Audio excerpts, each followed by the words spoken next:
Good afternoon, members of the media. On behalf of the Bermuda Police Service, I wish to begin by expressing sincere condolences to the family, friends, and colleagues of 31-year-old Joshua Robinson from Pembroke, who tragically lost his life Saturday just gone. As previously reported, about 5:15 on Saturday, Joshua Robinson was shot a number of times as he was in Jason's barbershop on North Shore Road in Pembroke Parish. He was pronounced dead at the scene about an hour later by an on-call physician. Police immediately secured the crime scene and commenced murder investigation under the leadership of Detective Chief Inspector Nicholas Pedro. The murder of Mr. Robinson represents the second death caused by the use of a firearm in this calendar year, while an additional 3 persons have been shot and injured. Although these numbers represent a decrease in firearms incidents overall, this weekend shooting demonstrates the negative impact a single incident has on the community as a whole, especially when we consider that Mr. Robinson was a young man who was in the prime of his life, a father, a son, brother, and friend. As I am sure Chief Inspector Pedro will allude to and provide more specifics when he comes to the podium, we are again appealing for witnesses and members of the public to assist us in resolving this crime by reporting any information, whether they believe it to be important or not, whether it's to us, the police, or Crime Stoppers. We in the Bermuda Police Service recognize that often there are increased levels of concern or anxiety in the community when senseless acts like shooting on Saturday occur, especially when you couple this with the regularity of firearms incidents since 2009, since which there have been 74 people shot and 18 fatalities. However, we remain committed to identifying the persons responsible for carrying out these senseless and violent acts, and will continue our robust approach to targeting guns, gangs, and antisocial behavior. I now hand over to Mr. Pedro, who will give you the basics on the investigation.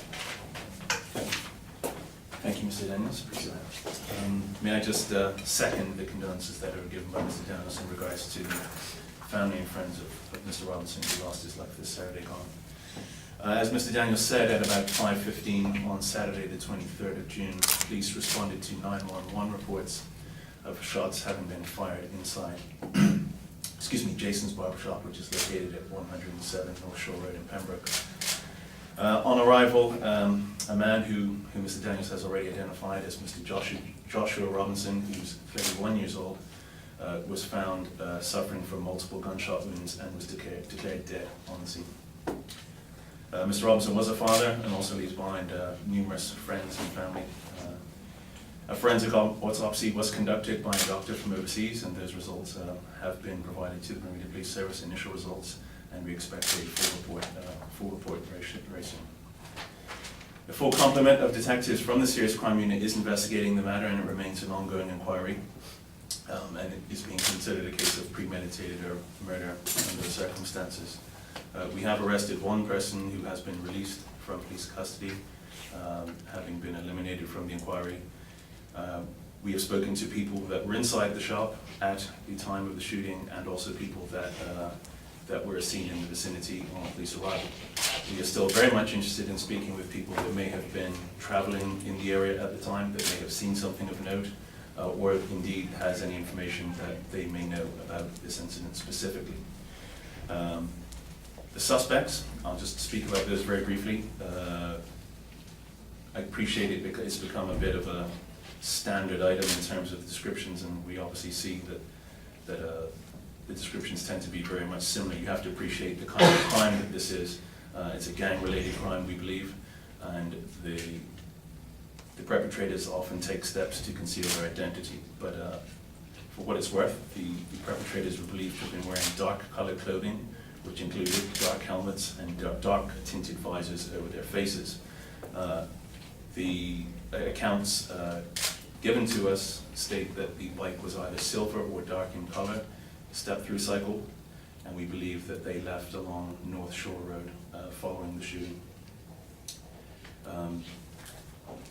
If I can entertain any questions at this point, that's all I'm going to release in terms of what we know so far. Suffice to say, obviously, there's still a lot of work to be done on the inquiry, and those investigations are ongoing. I have a question. Chief Inspector, you said a man was initially arrested but released. I'm just confirming, he is no longer, he's not a suspect at this time. That's correct. Chief Inspector, you said this was gang-related. In what sense? Well, going by the nature of the crime, what we know of the circumstances, I can't, it would be inappropriate to go into detail at this point, but we are considering as being gang-related. Can you say how many times the victim was shot and where about the body was? I'll only say at this point that it was multiple times and multiple shots, and he died as a result of those gunshot wounds. Mr. Pedro, can you confirm the finding any evidence, in particular the bike? What bike are you referring to? We have information that a bike was seized in the Spanish Point North Shore area. Yeah, we've taken a bike into it's undetermined whether or not it's related to the investigation at this point, but a number of items have been seized already during the course of the inquiry, and that is just one of them. But through the process of elimination, we'll make a very quick determination on whether or not it's the actual site. But we're leaning towards the fact it's not at this point. This recent shooting has given rise to the hoopla about full-face visors. Do you have a position on that? I don't know if Mr. Daniels wants to address that. Yeah, the position on the full-face visors actually has nothing to do with the police. It's a legislative matter. We wish we can appeal to the vendors of the visors to not bring them in, but as we look at it now, it's any individual's right to wear those visors. It is causing us obviously some obvious harm because a lot of the, as we call them, the gangsters are using the visors to not only commit shootings but other crimes, robberies, and the like. So the visors are causing us some problems. But having said that, if we get rid of the dark visors and they want to continue to do shootings, then they're going to find methods to do it. So that's all we can say on that. But it's not for the police to decide whether or not a person can use it. And would you have a general sort of comment to allay people in the community who are just shocked at the fact that it's no longer safe to get up your car? Yeah, it's quite frightening that a shooting would happen at 5 p.m. in the afternoon on a Saturday at a crowded barbershop. But currently that's where we are.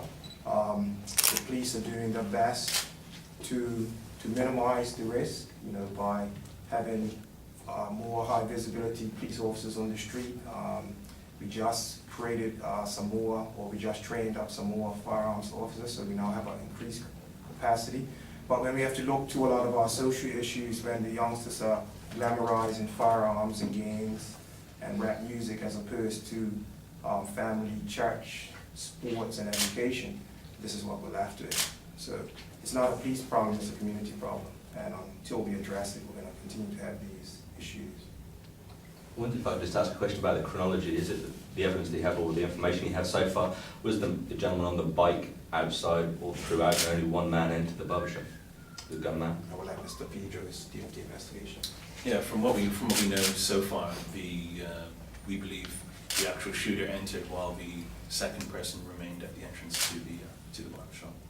In terms of details about the height, obviously there weren't people in the barbershop at the time. Is there any information that, further than what they wore? Do you know what? We quite often speak to height when we put these things out, but the fact of the matter is that if someone knows something about this, they'll know exactly who we're talking about. Or if someone saw people matching the description that I've already given, that should be sufficient. Suffice to say, we're working off of a very generalized description of the shooters, and we're interested in speaking with anyone that may have seen anything remotely like that or knows anything about the incident itself. Whether they were 5'6" or 5'7", I don't really think at this point is good. We're just interested in speaking with anyone that may have seen something of note that might fit into this scenario. This must have been a horrific sort of thing to see from under the public. Are you providing any sort of counselling or help for the witness? For the witnesses? No, that's not something that we generally do, but I can say that we are providing specialized support to the family of Mr. Robinson, as we do in all cases of this nature. We provide a family liaison officer, and we provide them with assistance in coming to terms with the situation and the loss of their loved one, and also understanding the process going forward. Superintendent Daniels, you said this was a crowded barber shop. How many other people were actually in the barber shop, and were any of them injured? Yeah, no one else was injured. The barber shop had about 5 to 6 persons, we believe, from what our investigations tell us so far. But if you come into a barber shop and you have, a number of barbers and you have a number of customers and brazenly do what we believe this individual did, then like I said, it's quite a concern. So we're trying to address it the best way we can. But as I say, it's not only a police problem, it's a community problem. And unless we come together and fight as one, then we're going to be finding that it may be dealing with these in the future, which we're hoping doesn't happen. Like I said, a number of shooting incidents has decreased markedly since the heyday of 2009 and 2010. However, one shooting is too much, so we want to not reduce the shootings. We want to try to eliminate them if that's possible. And what's the response been like to your appeal for witnesses? People forthcoming, and would you find that people's attitudes are changing in that regard? Each case, it varies case by case. This case is, there have been some challenges, obviously hence the appeal for people to come forward. We've had good cooperation from the people that were there, but I'm quite confident that there's people out there in the community that know something, and they should come forward if they have a conscience. This is a man who had a family, irrespective of whatever his background may have been. He has people grieving for him in this community. And the body's been released to the family? I can't comment on it at this point. Thank you. Are there any more questions?